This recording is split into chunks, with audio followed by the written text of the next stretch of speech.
Mário de Andrade foi uma das figuras centrais da Semana de Arte Moderna em 1922. Considerado o criador da poesia modernista brasileira e mais conhecido como poeta e romancista, ele era também musicólogo, historiador de arte, crítico e fotógrafo. Como estudioso e musicista, foi pioneiro no campo da etnomusicologia ou etnografia da música, que é o estudo da música em seu contexto cultural. Ao longo da década de 1920, viajou muito pelo Brasil, estudando a cultura e o folclore do interior, especialmente no Nordeste. Durante os primeiros anos da década de 30, coletou uma enorme quantidade de gravações de canções e de outras formas de música e sons do interior do Brasil. Todos esses estudos resultaram no compêndio Missão de Pesquisa Folclóricas, organizado por sua aluna, amiga e parceira de trabalho, Oneida Alvarenga.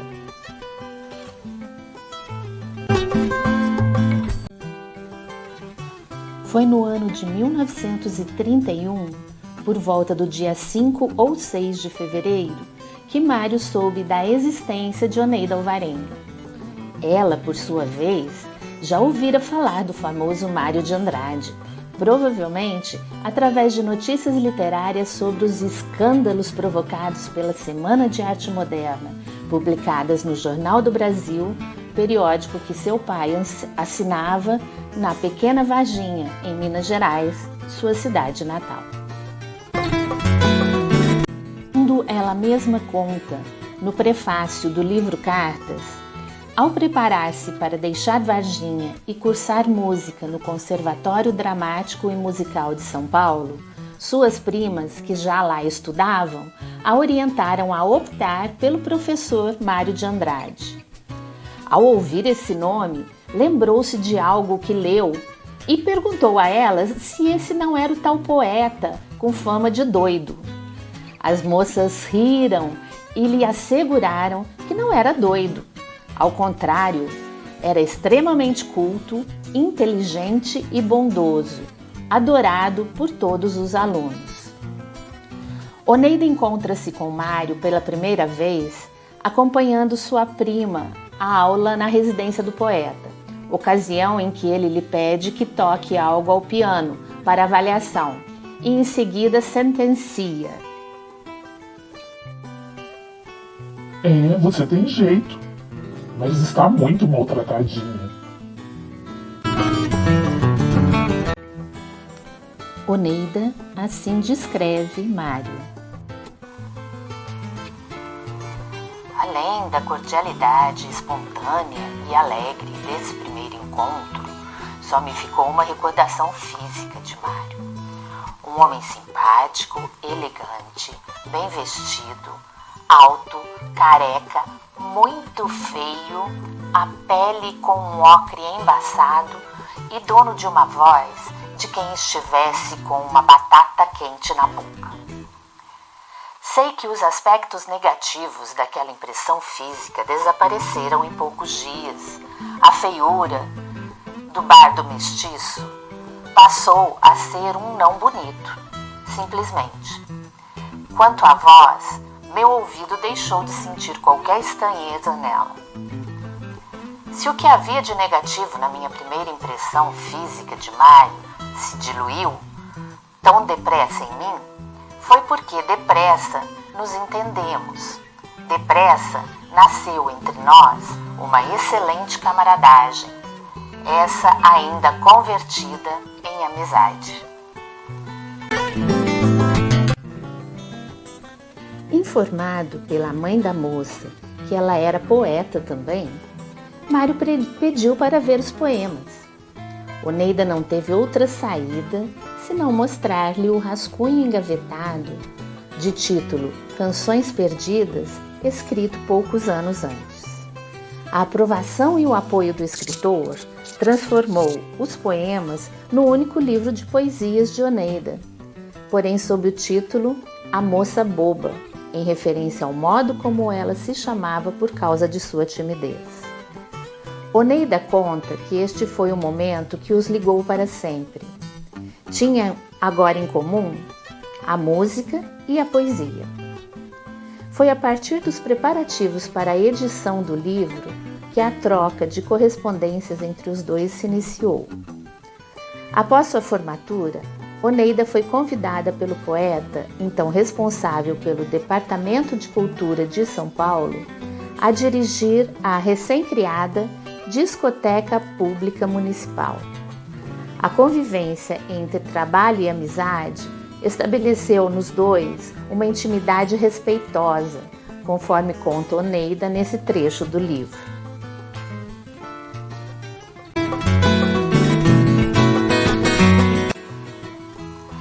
Eu respeitava totalmente a intimidade do amigo.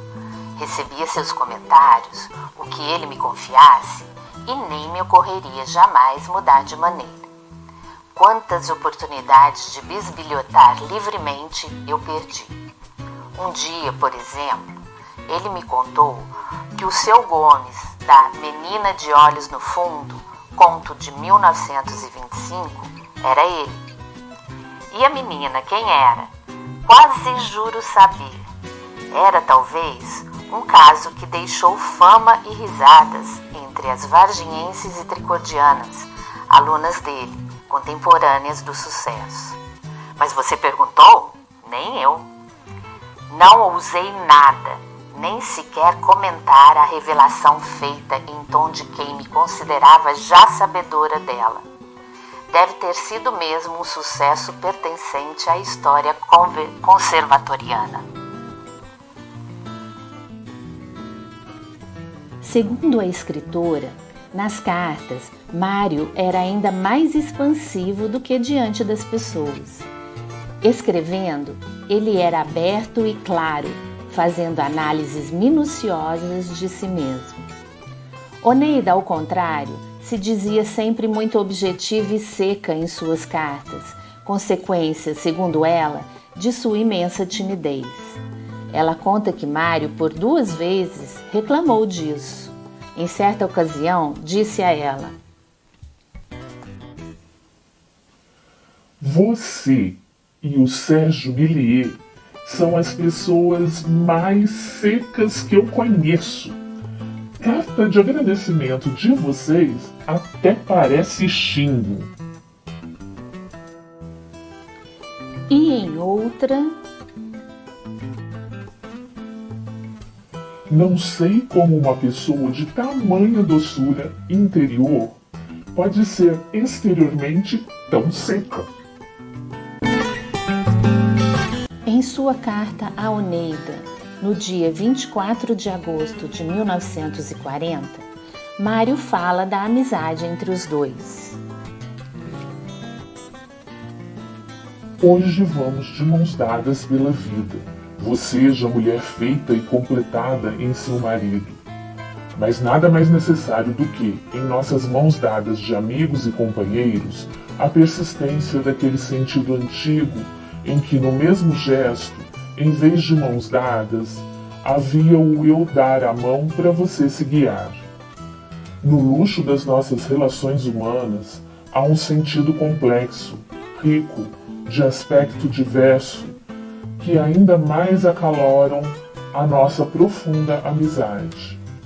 Nem eu quero me despedir daquela autoridade que eu mereço ter e nos faz bem a ambos e traz ao nosso grupinho um esplêndido equilíbrio. Em 1938, Mário de Andrade foi demitido do Departamento de Cultura por mudanças no governo ditatorial e muda-se para o Rio de Janeiro para assumir a Cátedra de Filosofia e História da Arte e a diretoria do Instituto de Artes da Universidade do Distrito Federal. Foi para ele um período de angústia e desilusão, o que ele muito abertamente expressa em suas cartas. Rio 19 de setembro de 39. Oneida. Acabo de juntar umas 20 linhas ao meu romance. Na verdade, faz perto de 15 dias que não pego no romance. As causas são várias. Uma fadiga entristecida por causa da guerra. Me desanimou totalmente. Por mais que eu dissesse antes que a desejava, para ver se ao menos as coisas tomam algum rumo mais definido, agora percebi que falava da boca para fora e que a não desejava não. Fiquei simplesmente horrorizado, tomei com um abatimento medonho e, como consequência, um dos maiores porres da minha vida. Que não adiantou coisíssima nenhuma, está claro. Rio, 26 de dezembro de 1940. Oneida.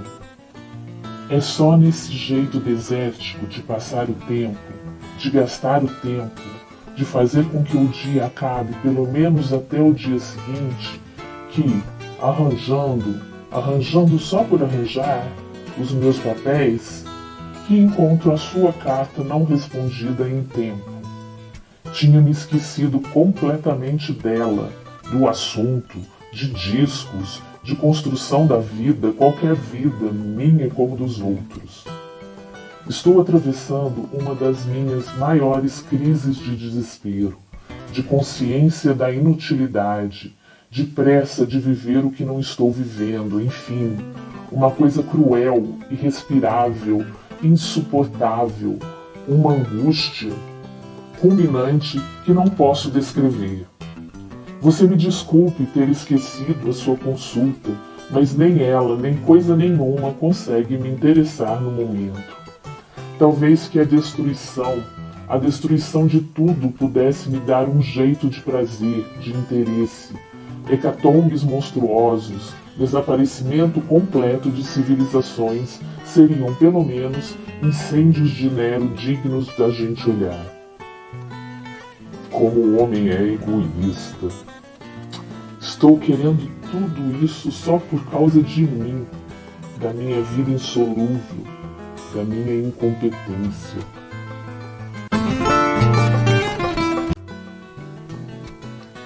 Na carta de 5 de março de 1940, Mário fala um pouco do seu processo criativo. Como lhe disse, recomecei o meu romance e de ontem para hoje escrevi 8 páginas já, o que é um recorde, pois escrevo lento. Mas parece que peguei o assunto pelo pescoço, e sem ter relido, desconfio que estas páginas novas saíram fortes e se entroncam bem no que já existia. Às vezes, a gente relê e tem desilusão, mas não sei. Desta vez me parece que não terei.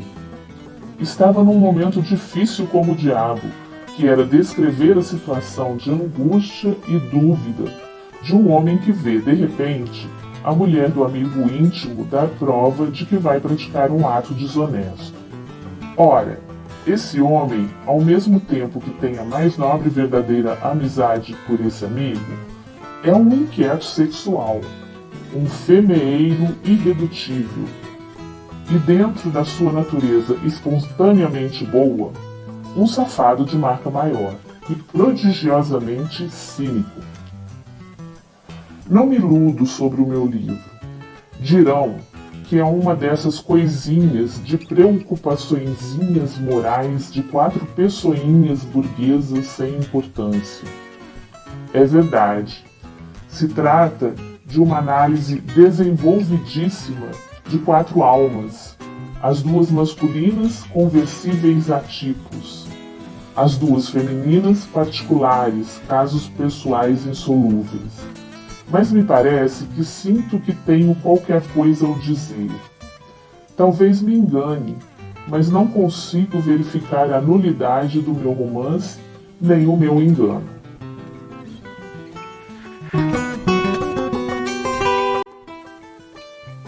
O romance em questão chama-se 4 Pessoas escrito no Rio entre 1939 e 1940, e foi interrompido pelo autor antes de sua conclusão. Mário justificou a interrupção dizendo não querer se ocupar da vida sentimental de dois casais da classe média carioca no momento em que a Segunda Guerra Mundial se desenrolava. Oneida chama atenção para o fato de que os personagens principais das histórias de Mário eram sempre Carlos e Maria, os nomes de seus pais. O poeta voltou para São Paulo no início de 1941. Quando faleceu, em 1945, a amiga Oneida assumiu o compromisso de reunir, compilar, sintetizar e publicar parte de sua obra. Mário mesmo confiou-lhe essa tarefa em sua carta-testamento. Ela catalogou objetos, registros sonoros e publicações no acervo da Missão de Pesquisas Folclóricas, criado por Mário de Andrade para acolher a música e tudo quanto interessasse musical e linguisticamente sobre o povo nordestino. Encerro com as palavras de Oneida sobre a publicação das cartas em livro. Essa correspondência já é história, e história de interesse de várias gerações, inclusive e especialmente as bem jovens, que ou conhecem mal ou desconhecem completamente o seu autor. Tem mais não, por enquanto.